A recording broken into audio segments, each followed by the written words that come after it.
Boa noite, meus irmãos e irmãs. Queria falar um pouquinho nessa devocional de hoje, na nossa oração diária, sobre a unidade da igreja. Será que é possível falar em unidade num momento pelo qual nós estamos vivendo? Eu ouvi e vi no nosso Instagram, no Facebook e também no WhatsApp uma ilustração muito interessante sobre esse tema, o tema da unidade da igreja.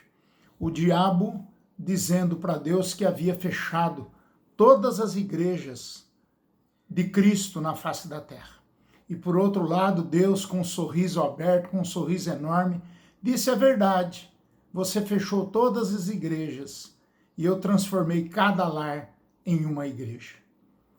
Eu creio muito nisso e creio que esta pandemia está trazendo a realidade da unidade, de não sermos templistas e não fazermos do templo o nosso local de adoração, de louvor, de ensino, de amadurecimento da nossa fé, mas sim as nossas casas. Como é interessante nós, à luz de Efésios 4:1-6, que é um texto maravilhoso, que nos mostra exatamente essa realidade, a realidade da unidade na fé. E eu queria ler com você esse texto, porque esse texto nos traz essa realidade. Efésios 4, de 1-6, que diz assim: rogo-vos, pois eu, prisioneiro no Senhor, que andeis de modo digno da vossa vocação, a que foste chamado, com toda humildade e mansidão, com longanimidade, suportando-vos uns aos outros, esforçando-vos diligentemente por preservar a unidade do Espírito no vínculo da paz.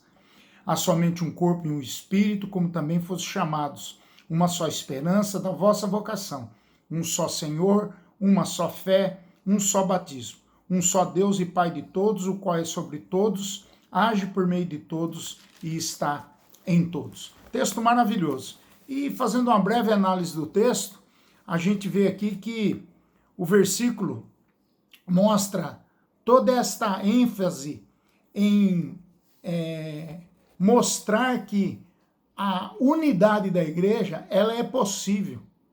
Ela é inteiramente possível. E isso a gente vê pela história. Quantas igrejas em cadeias, quantas igrejas subterrâneas. A China mesmo agora está endurecendo a vida dos cristãos, mas o evangelho se multiplica aos mártires que caem, como diria Tertuliano no século I, se eu não me engano. Ele disse que o sangue dos mártires é a semente da igreja. Cada mártir que entrega a sua vida por amor ao evangelho, 10 pessoas, a média é essa, 10 pessoas passam a crer em Jesus. Então eu queria encorajar o seu coração. É interessante aqui que o verbo dá essa ideia, né? Quando Paulo fala de rogar, de apelar, exortar, encorajar, né? Um texto que a gente veio trabalhando com a igreja nesse sentido. E é interessante nós notarmos que ele vai usar, então, várias questões e colocações para falar da unidade da igreja. Que a igreja tem 7 alicerces, 7 pilares que a gente deve considerar, fundamentalmente. Em primeiro lugar, em um corpo, que é o corpo místico de Cristo, há diversos membros. A diversidade existe na unidade. Assim é a igreja. Todos nós na igreja precisamos cooperar e interagir entre si. Paulo enumera aqui 7 coisas que fazem a igreja una, santa, apostólica. Consideremos cada uma delas como um alicerce da unidade da igreja cristã. Em primeiro lugar, fala que é um só corpo. Não existe outra comunidade que possa ser identificada como o povo de Deus. Nosso Senhor Jesus tem apenas um só corpo. Só existe uma igreja de Cristo. Somos muitos, porém, um só corpo em Cristo Jesus, que é o Senhor. é aquele que lavou, redimiu, salvou, justificou aqueles que creem pela fé em Cristo Jesus. Mas ele também diz, Paulo também diz nesse texto, que há somente um Espírito. E ele fala isso dizendo que a unidade da igreja é precedente do Espírito Santo. Ela está dentro da igreja cristã. Segundo John Mackay, grande escritor, a vida nova dos cristãos, o seu crescimento em Cristo, a manifestação neles de dons e graças especiais são devidos à presença e obra do Espírito Santo na vida da igreja. O Espírito Santo é o inimigo da discórdia, como é também a fonte da concórdia na igreja. Terceiro lugar, uma só esperança. O Espírito Santo presente na vida da igreja é o guardião da esperança na igreja. Uma esperança diferenciada e única. No dizer de Pedro, uma viva esperança. 1 Pedro 1,3. A igreja é a comunidade da esperança, a comunidade do caminho, a comunidade da expectativa, do esperançar na Nova Jerusalém. A igreja é essa comunidade da esperança da salvação, da redenção, da ressurreição. Esta esperança também é alicerce da unidade da igreja. Também um só Senhor. A unidade da igreja já está alicerçada em uma obediência ao único Senhor, o cabeça da igreja. Reconhecer a soberania de Jesus Cristo como único Senhor é fator primordial e essencial à unidade da igreja. Também depois Paulo vai falar em quinto lugar sobre uma só fé. Reconhecemos Jesus Cristo como Senhor mediante uma só fé. Na compreensão de William Hendricks, essa fé é uma confiança real, genuína, por meio do qual celebramos o único Senhor Jesus Cristo. O Conselho Mundial de Igrejas, uma instituição que busca a unidade da igreja, exige das igrejas que queiram filiação uma confissão de fé única em Jesus Cristo como Deus e Salvador. Sexto lugar, um só batismo. Não se trata aqui do rito batismal praticado na igreja, pura e simplesmente. Trata-se de uma realidade espiritual na qual o batismo com água é o símbolo da igreja. Trata-se da nossa união com Cristo. A igreja cristã é a comunidade localizada em Cristo, batizada em Cristo, firmada em Cristo. E por último lugar, um só Deus e Pai de todos.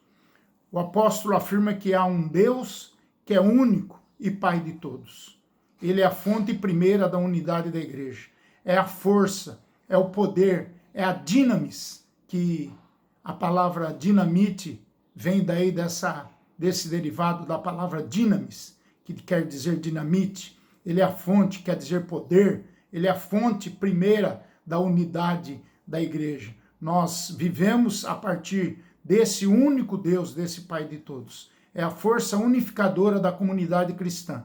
Somos seus filhos, pertencemos à sua família. Eu espero, meu irmão, minha irmã, que você entenda que a igreja tem todo o poder atuando nas suas casas também. A igreja não pode pensar que somente no templo ela é igreja. Ela é igreja onde quer que nós estejamos. Na nossa casa, no nosso trabalho, no nosso lazer, na família, onde quer que estejamos, nós somos a igreja de Cristo. Nessa pandemia, onde quer que você vá, ou no mercado, na farmácia, logicamente com máscara, com muito álcool gel, você será a igreja de Cristo. Mas se você ficar na sua casa, você é a igreja de Cristo. Então fique na paz, fiquem guardados pelo amor, pela graça desse Deus que é único. Por isso um só corpo, um só espírito, uma só esperança, um só Senhor, uma só fé, um só batismo, um só Pai e Deus de todos. Que Deus abençoe a sua vida, em nome de Jesus. Vamos orar. Pai, em nome de Jesus, obrigado, Pai, pela unidade santa, única e apostólica da tua igreja. Obrigado, Pai, porque em Cristo Jesus, em Deus Pai, em Cristo Jesus e pela ação do Espírito, nós somos a igreja de Cristo onde quer que estejamos. Obrigado, Pai, por essa realidade. Obrigado, porque esses são pilares, Pai, que ninguém pode destruir. Pilares que o Senhor firmou através do corpo místico que é a tua igreja. Obrigado, Pai. Hoje, especialmente, eu oro pela igreja de Cristo, em todo o mundo. E particularmente oro pela vida dos nossos irmãos, pela vida da Igreja Presbiteriana de Pederneiras. Que o Senhor derrame graça, poder e essa unidade sobre a igreja. É a nossa oração, em nome do Senhor Jesus. Amém. Que Deus abençoe a sua vida. Que Deus te dê todo o poder, toda a autoridade, a partir desses pilares, desses alicerces da unidade da igreja. Deus abençoe o seu lar, em nome de Jesus. Amém.